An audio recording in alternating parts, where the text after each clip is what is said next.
தமிழ்நாடு முதலமைச்சரும் கழக தலைவருமான முத்துவேல் கருணாநிதி ஸ்டாலின் அவர்களின் 72வது பிறந்தநாள் விழா நாடு முழுவதும் உள்ள கழக நிர்வாகிகள், தொண்டர்கள் கோலாகலமாக கொண்டாடி வருகின்றனர்.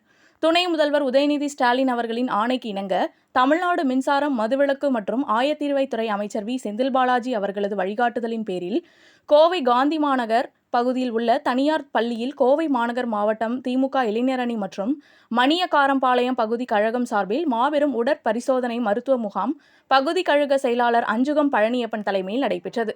கோவை மாநகர் மாவட்ட திமுக செயலாளர் நா. கார்த்திக், எக்ஸ்-எம்எல்ஏ சிறப்பு விருந்தினராக கலந்து கொண்டு உடற்பரிசோதனை மருத்துவ முகாமினை துவக்கி வைத்தார்.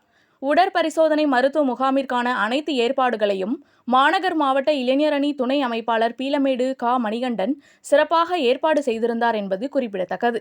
மருத்துவ முகாமில் பீளமேடு பகுதி 1 செயலாளர் துரை செந்தமிழ் செல்வன், மாநகர மாவட்ட இளைஞரணி அமைப்பாளர் தனபால், வட்டக்கழக செயலாளர் தாமோதரன், குமார், அவைத்தலைவர் சவுந்தரபாண்டியன், இளைஞரணி நிர்வாகிகள் லே. செந்தில்குமார், புகழேந்தி மாரியப்பன், தினேஷ், ஹரீஷ், கார்த்திக், 25வது வட்டக்கழக நிர்வாகிகள் துணை செயலாளர் மணிவாசகம் என்கிற உமாமணி, முருகன், ஜெயபாலன், பரமன், ஜெகன், வசந்தாமணி, கதிர்வேல் மற்றும் கழக நிர்வாகிகள், உறுப்பினர்கள் மற்றும் மருத்துவர்கள், பொதுமக்கள் உட்பட ஏராளமானோர் கலந்து கொண்டனர்.